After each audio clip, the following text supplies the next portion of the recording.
Welcome to Secure Software Development. We'll begin today by emphasizing that this is only for educational purposes, right? The great thing when you open up a piece of software and you see this project, its source code, and its releases should only be used for educational purposes. All illegal usage is prohibited. No. Aren't illegal things already prohibited?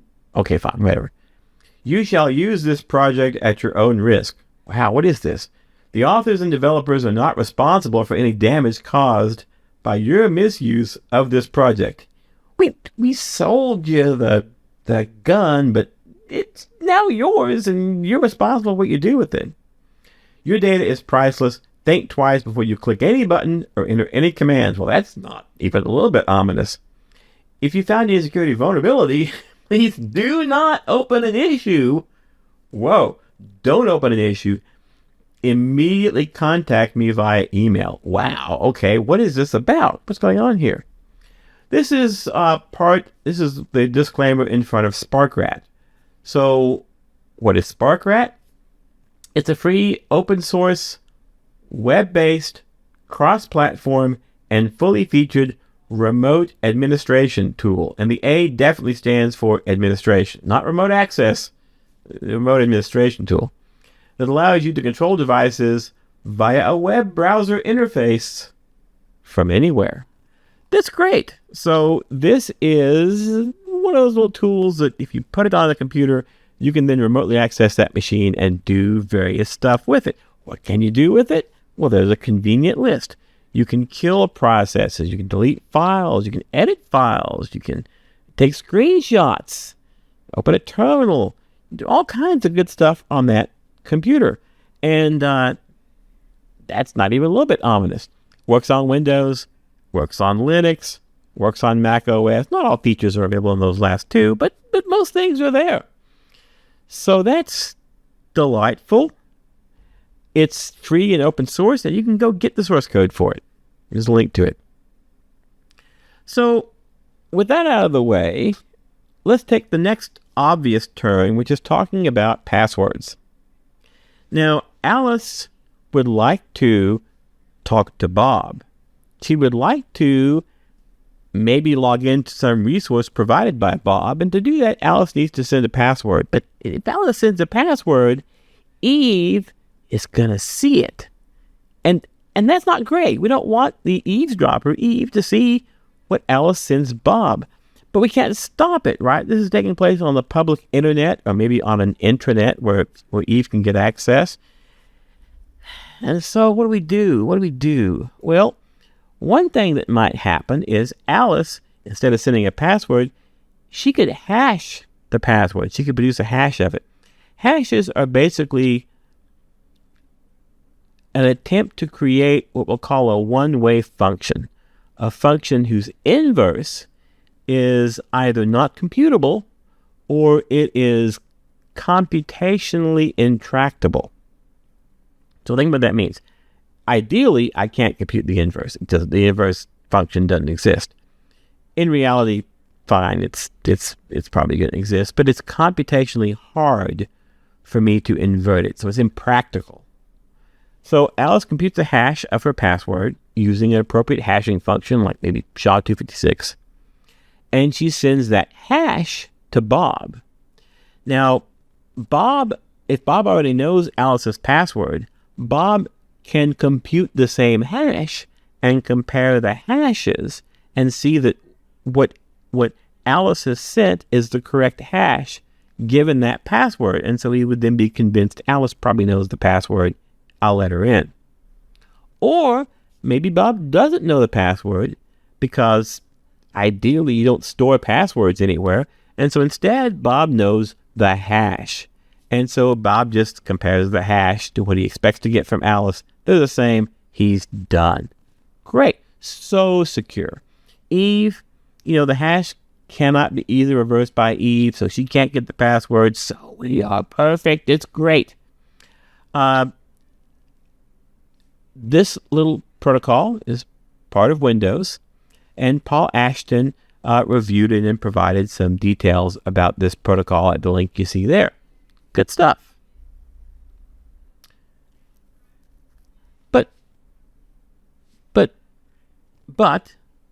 But suppose that Eve, who doesn't know the password, just writes down the hash. Because the hash went across, and so Eve just writes down the hash. And so Eve just sends the hash to Bob. Wait. So Eve never knew the password, but maybe Eve doesn't need to know it because she can just pass the hash. Oh, that's not good. So that was part of the NT LAN manager, and Paul Ashton noted this back in 1997, that you could just pass the hash and become authenticated. That's not great. Could be better security, right? How would you do better security? Well, maybe you would do what we saw in the previous example. You would pass a random challenge. That random challenge would be used as part of the hashing, and you get back a different result each time. That way, Eve would pass you an old incorrect hash, and you wouldn't accept it. So naturally, this takes us to the idea of URL files. What's a URL file? Well, if you go into Windows and you just open up an editor and you make your file on the desktop, let's call it google.url, and in there you put that text. You say, I'm an internet shortcut, my URL is google.com. And you just drop that into a file system somewhere, maybe on your desktop, maybe into a folder, who knows, wherever. This is now a shortcut to Google. If you go ahead and click it, it'll take you to Google. It'll open the web browser and open up Google. That's great. It's a web shortcut. Well, really, it's an internet shortcut because it doesn't have to be HTTPS. I'm free to use anything that's a valid URL. Okay, that's a little more disturbing. These can be activated by single-clicking them. Okay, by right-clicking them to inspect properties. Even by deleting them, right? If you just look at it wrong, it might try to do something like download some information to generate a thumbnail. That's not great. So this can cause you to have an internet connection when you might not know that you have one. All right. 3 completely unrelated topics. Let's think about NT LAN Manager v2.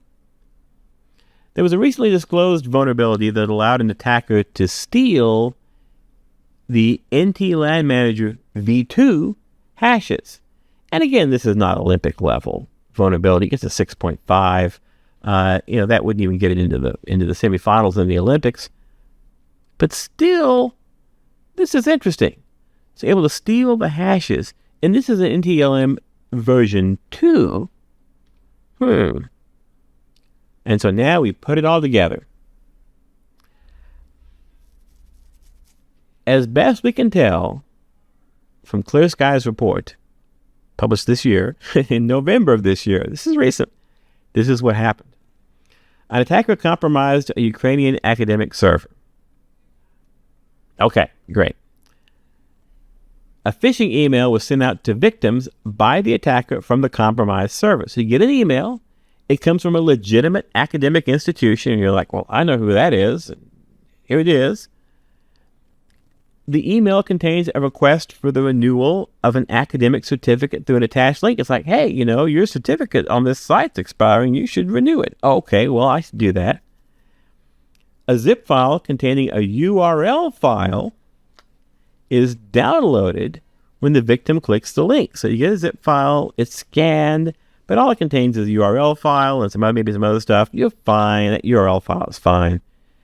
The URL file, because the sun's showing on it because you looked at it wrong, it then initiates a connection to the attacker's server.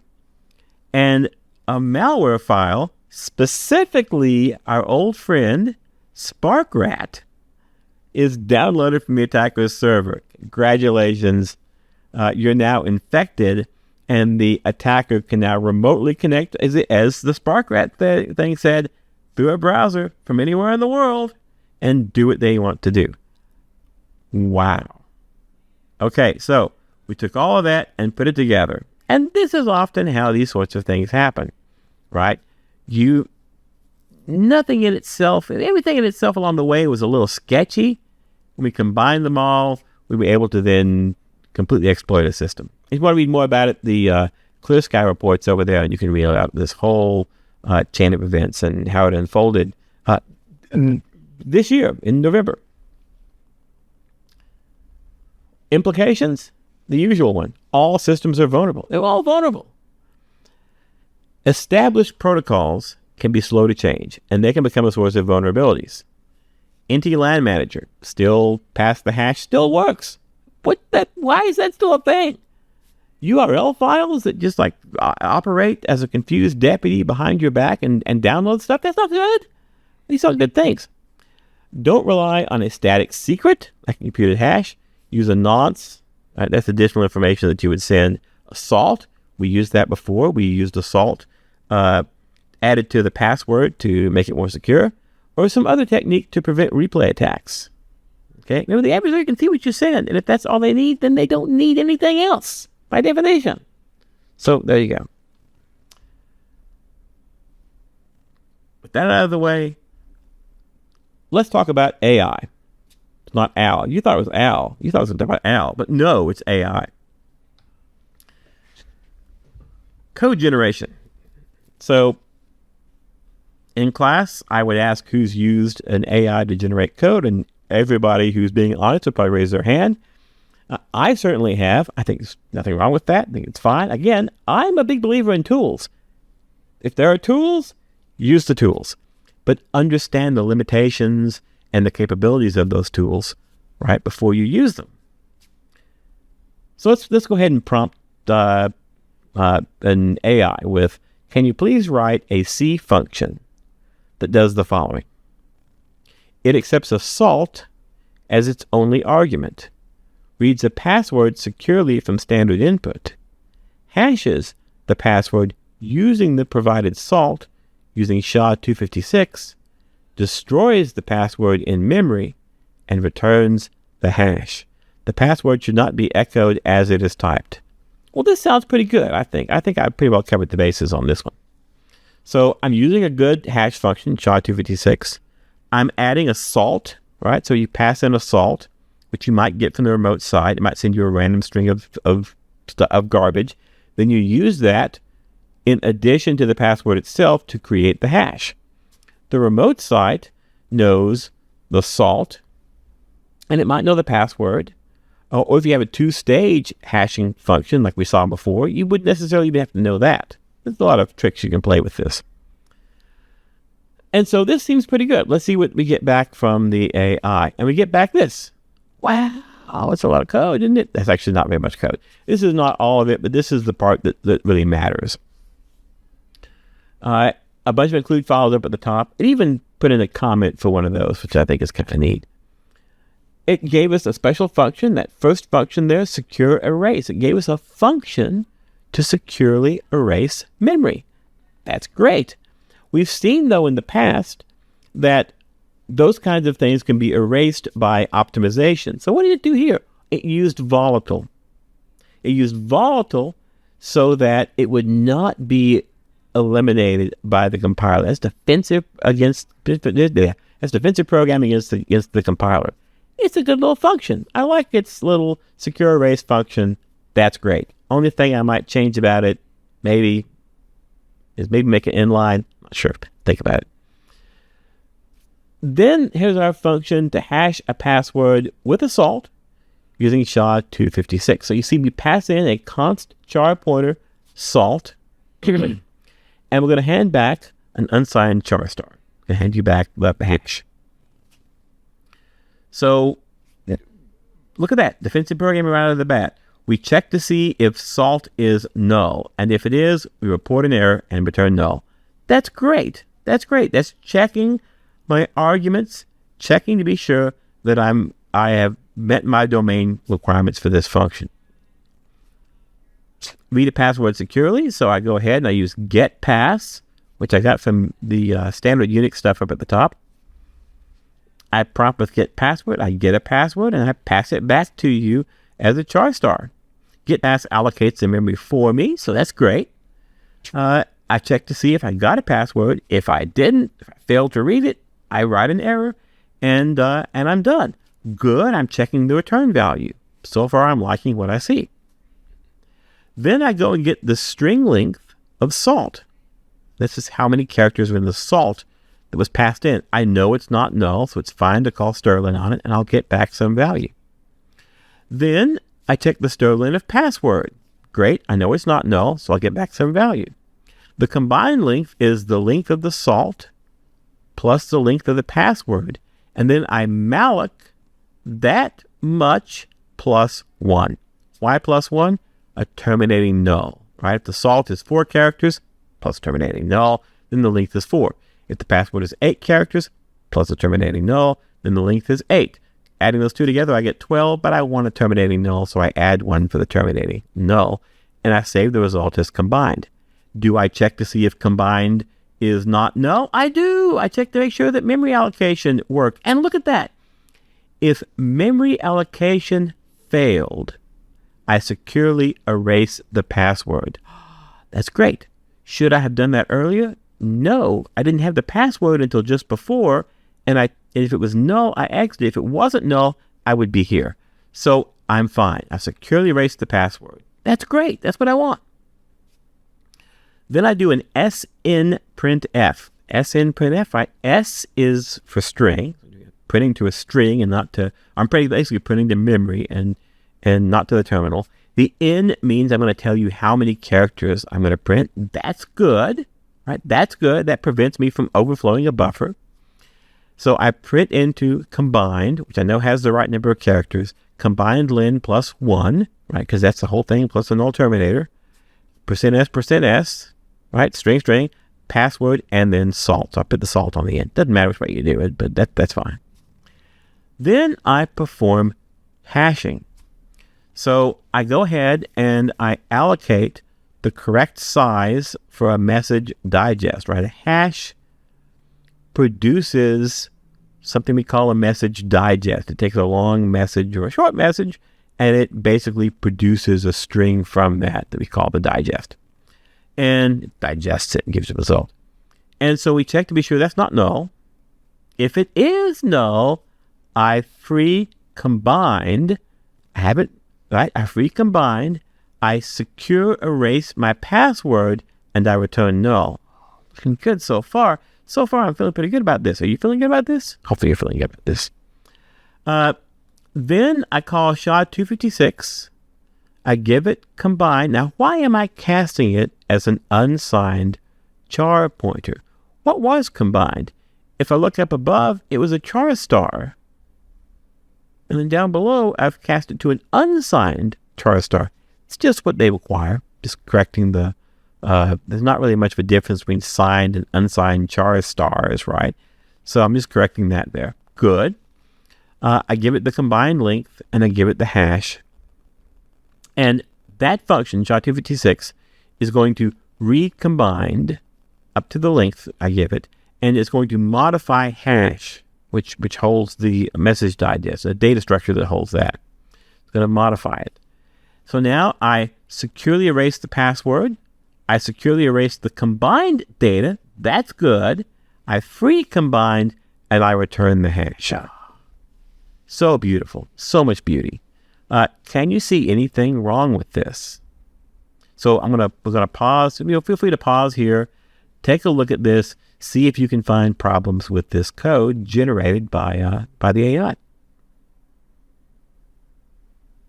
Okay, so hopefully you took some time to look it over, and hopefully you found at least one little issue to complain about. The thing I would complain about is, right, I made a big deal of how it was securely erasing the password, but it never deallocated it. So how did the password get allocated? Well, it got allocated through getPass. Since it was allocated in this function, if it's going to be deallocated, it needs to be deallocated in this function, right? And so we should deallocate it, right? You've probably learned the rules of malloc. When you allocate memory, you have to determine who owns that memory. And typically it's owned either by a data structure, which has its own ownership rules, or it's owned by the context. It's owned by some a particular function or part of a function, and when that it's owned by some scope, and it should be deallocated when it goes out of that scope. We usually in C, you have to explicitly deallocate it when it goes out of that scope. And you have to have a single place where it's deallocated. So there's rules about malloc. I'm sure you'll learn those. So we never deallocate the password. So that's a memory leak. That's a problem. So we securely erase it when malloc fails to get combined. Okay. We securely erase it when we're doing the hashing. But wait. Inside here, where we failed to get space for the hash, we don't securely erase combined.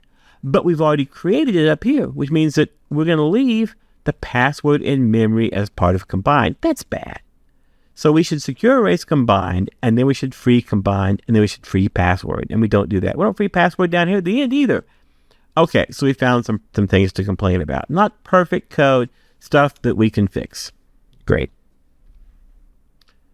So just to hone in on a couple of those, failing to deallocate password there, failing to deallocate password, failing to erase combined, and then failing to deallocate password there at the end. Those are 3 cases that I can see right away are a problem. So it's interesting to ask, was that better code than I would have generated on my own or not?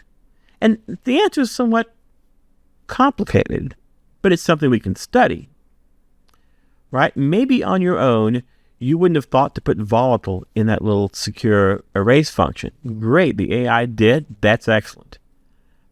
But there's other things you might have thought to do that the AI didn't do. It's different.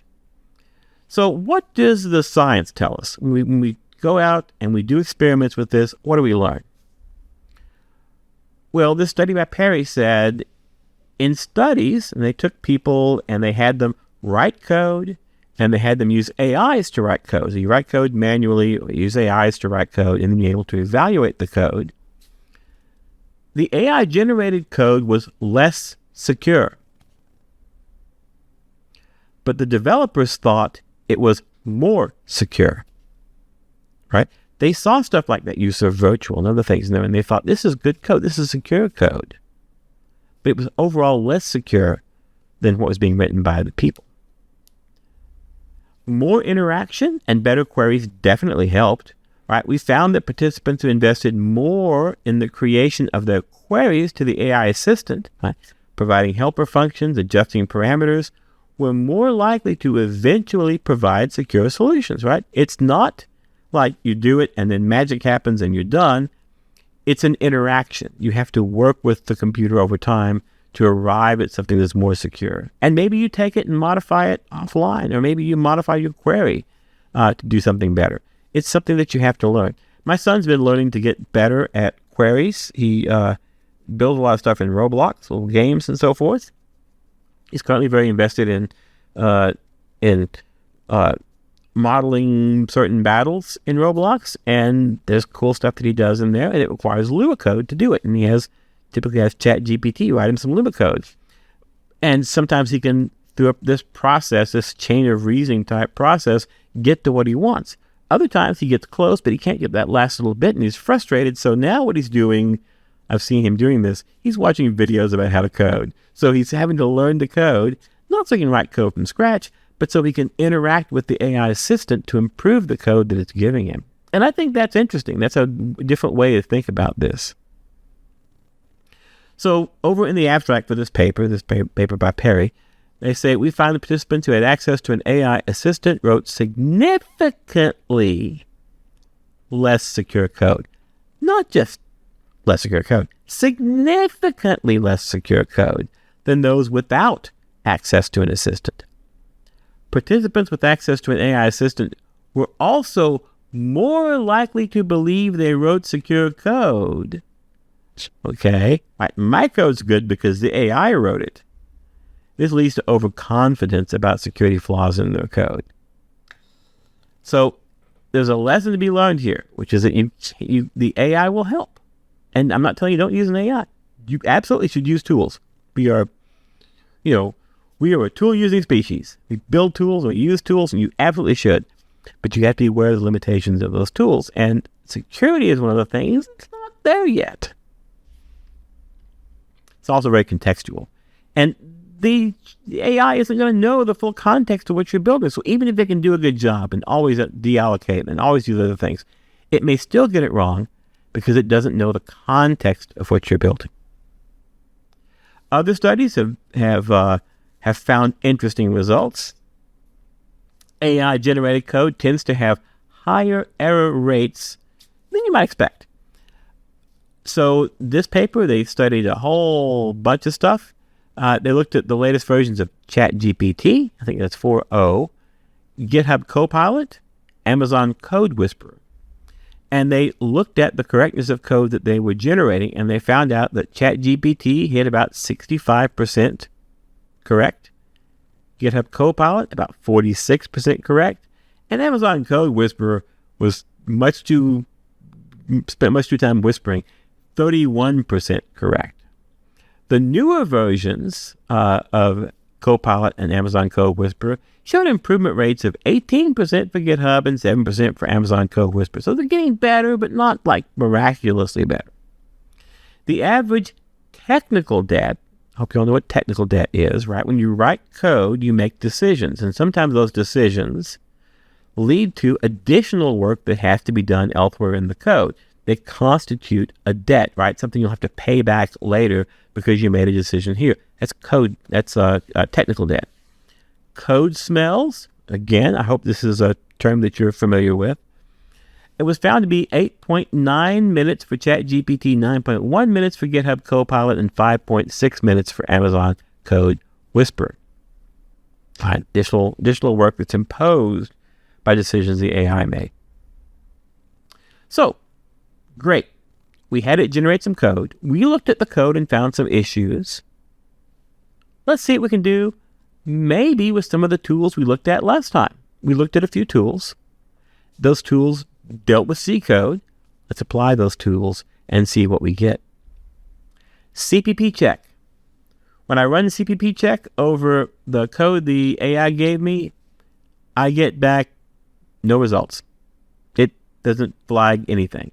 All you see is I'm checking it, and then you're done. All right, nothing new from CPP check.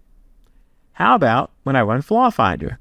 Flaw Finder complains about getPass. So it says the function getPass is obsolete. Oh, really? Okay. It's not portable. Okay. It was in SUSV2, but removed by POSIX2. What it does exactly varies considerably between systems. Oh my goodness. So that's not great, right? I want to know what it's doing, and it turns out it does some, weird system-specific stuff. Okay.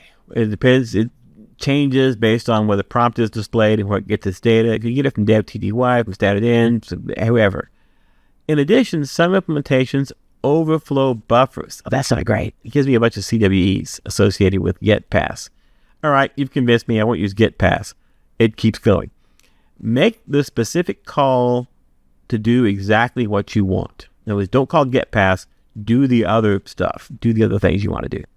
If you continue to use it, if you write your own, be sure to zero the password as soon as possible to avoid leaving the clear text password visible in the processor's address space. That's good advice. All right, so we should get rid of getPass. I understand. I'll get rid of it. Sorry. It complains about Sterling. Does not handle strings that are not null terminated. What? What? Sterling. Well, strings are null terminated. It doesn't handle strings that are not null terminated. If given one, it may perform an overread. It could cause a crash if unprotected.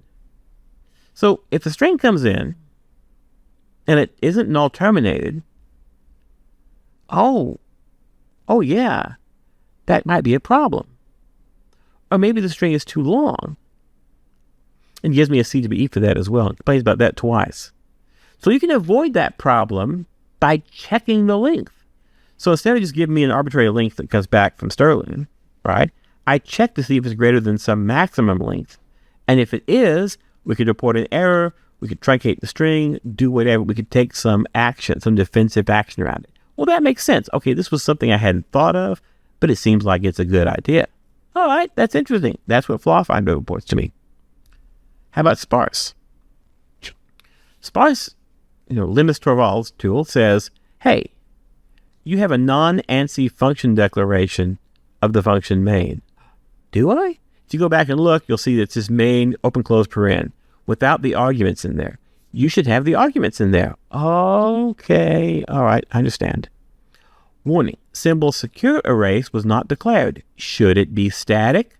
We talked about this before, right? Either you should have the thing defined in a header file because it's public, or you should make it static because it's not. You got to pick a lane.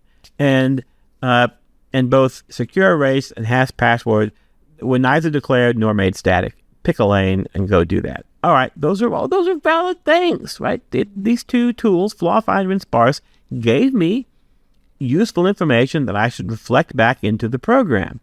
The CPP check didn't really give me anything, but that's okay. So one thing I want to point out is we looked at the code and found some problems. Flaw finder looked at the code and found a different disjoint set of problems. And sparse looked at the code and found yet a different disjoint set of problems. There's no overlap here. They all looked at different things and found different things.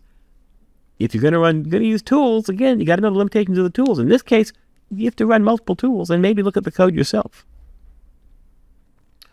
Other checkers, none of the checkers we used detected a memory issue. There's definitely a memory issue, right? Typically, memory checkers are applied at runtime to find memory leaks. Again, because it's computationally hard, it's runs up against the halting broom. A common tool for doing this is valgrind. And then, of course, I quit writing the slide in the middle of my sentence. Unlike the other static checkers, valgrind is a dynamic checker. So let's run valgrind. So we run valgrind using that string up at the top. Valgrind, leak check full, show leak console, -s, and pass, which is the compiled software. And so it fires up, tells us who it is and where it came from. We enter a password, which you can't see because, again, that's the whole point.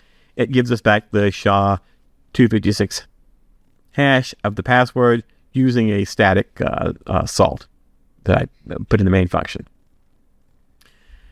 And it tells me some information. It tells me that, in use at exit, 120 bytes in one block. It tells you about the heap. I had 4,261 allocations, but only 4,260 frees. What happened there? I never freed password. Okay. A lot of, 214K were allocated. That seems a little excessive. 120 bytes in one block are still reachable in a lost record, 1 of 1. That's okay. I know what that is. Great. And it gives me more information in there. And so there's my leak summary. So I did, in fact, have a leak. And we look back, we can figure out that it's failure to free password. If we go and fix that and run valgrind, we'll find that our Alex and frees line up as they should. Code review. So we've looked at the code ourselves, found some stuff. We had some automated tools look at the code. They found different things. What about code reviews? So code reviews are basically you explaining your code to a couple other people who understand maybe the system and maybe what you're trying to do, but come at it with fresh eyes. They didn't write the code, and you're explaining it to them, and they can take a look at it and see what they think. Code reviews are incredibly productive. And over the years, we've learned a lot about how to make them better, how to do them, how to do a really good job with code reviews. And we've learned a lot about where vulnerabilities come from. And so that information can be put into the code review, and we can do a really good job. Macintosh gives you an example of some of this. So over on the right-hand side, we have a taxonomy of baseline component metrics that are considered here. And he has three major categories: human factors, process factors, and product factors. And these are things to look for when you're looking at code. Size, number of lines of code. And shockingly, larger components are more likely to have defects, right? Some number, there's some base number of defects per line of code. More lines of code, more defects. Complexity. He mentions the McCabe cyclomatic complexity. You may not know what that is. It's a way of measuring the complexity of a piece of code by looking at the number of branches. You can think of it as the number of branches. Straight line code would have no complexity. Code that branches and branches and branches would have higher and higher complexity.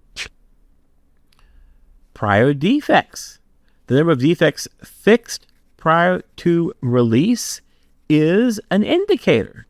Defects can linger in components that were recently defective. If you had some defects and they got fixed, the odds are good that you're a defective piece of code.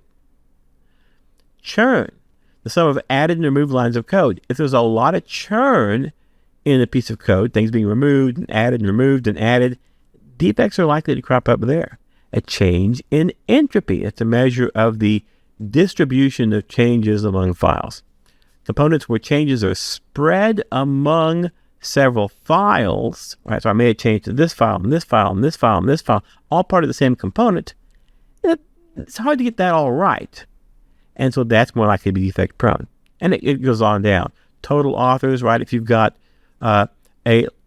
many unique authors, many different cooks in the kitchen, none of which is truly the owner of that thing being baked, defects are going to creep in. Number of unique authors who have contributed less than 5% to the changes. Right? Developers who make a few small changes to a component don't necessarily understand the component holistically and what it's trying to accomplish, and may introduce defects. The number of authors who've contributed a lot, similar components with a large number of major contributors, are less likely to be defect prone because you probably understand what's going on in the code. And when there is a component with a highly active owner, someone who's taken ownership of that component, this is my thing, I know what's going on, I'm going to fix it, less likely to be defective. Reviews take time. Code reviews take time. Sitting in a room with other people and explaining your code to them, the code's not being written, so it's not productive time, according to your employer. Can't someone else do it? Sure. It should not be surprising that people are using AI to review code, right? If I'm using AI to write my code, why can't I use AI to review my code? And there are tools specifically for this, right? Codacity, Deep Code, Code Climate are all tools that purport to review your code for different sorts of things. We should try this. But why don't we try, just for fun, having one of the large language models review the code? So please review the following code for security and memory management issues and propose changes to correct those issues. Let's ask the same AI that generated the code we have. Let's give it the code it just generated and ask it to review it. And when we do that, it says, hey, I found and fixed some issues. Your salt wasn't necessarily robust. What if you gave me an empty string for the salt? That's insecure. You shouldn't do that. You should have at least 8 characters of salt, so we'll check for that. If the salt's too short, we'll reject it. Okay, that seems valid to me. It addressed some static buffer issues and get paths. Really? Yeah, it did that. It improved some error cleanup with the null pointer checks, and you'll see that if you look, you'll see that sure enough, secure erase of both password and combined. Great. It changed the sprintf usage with some pre-validation, so I think I've omitted that here, but it actually did some checks prior to running s in printf, and that's good. And it planned for dynamic salt handling and secure memory cleanup, and it does in fact have some stuff in here that's very well thought out. This is good. It made some changes. It fixed a bunch of stuff. But it didn't fix the stuff that we found. I mean, it fixed one of the things we found, secure erased password. But it didn't fix most of the stuff we found, and it didn't really find any of the things that the other stuff found. It found legitimate stuff, but it found still different things. So these are all certainly improvements, but also the memory issues remain, right? It did not deallocate everything it should deallocate. And it didn't get rid of the get pass function, which is deprecated. It didn't catch that either. So I can't count on these tools to find everything. I can't count on the AI system to find everything. I can't count on my own personal review to find everything. A code review with smart people who know about secure development would probably have found everything.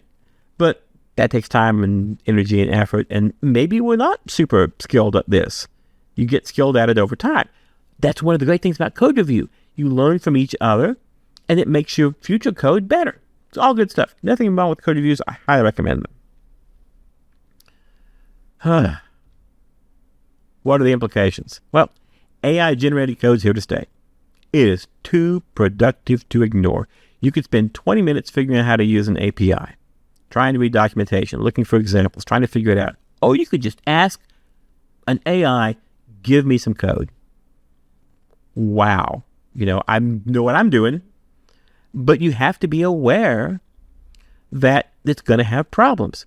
Lots of things can improve the code. Chain of reasoning can improve it. Instead of just taking the code that it gives you, you can have it reason about the code. You can actually ask many of these AIs to trace the code for an example. And in doing that, they may find errors. And you may find errors. So an AI review is a thing you can do. There's the AI tools that review it. Static analysis tools work. Dynamic analysis tools like Valgrind certainly work. Human review of the code, very powerful, probably the most powerful of all these techniques. And you should do it because it makes your code better. It makes other people who are reviewing it better. It makes all of you better. You all learn from each other. Whew. This homework's due on the 26th. And the homework is go find an open source project. Go to GitHub, GitLab, whatever the subversion one is called, I always forget. And grab a project, clone it locally, and then figure out some static tools that you can use for the source language, run them, and see what they tell you. And tell me, were many issues detected? And do you think that most are or are not false positives? So think about them, right? At first blush, the Sterling thing looked like maybe a false positive, but it turns out, no, there's a good reason for it. And I learned something I did not know when I did that. I learned something about Sterling. Choose some portion of the code and ask ChatGPT to review it for security, and then summarize all this in a PDF and turn it in. That's your homework. And that's it.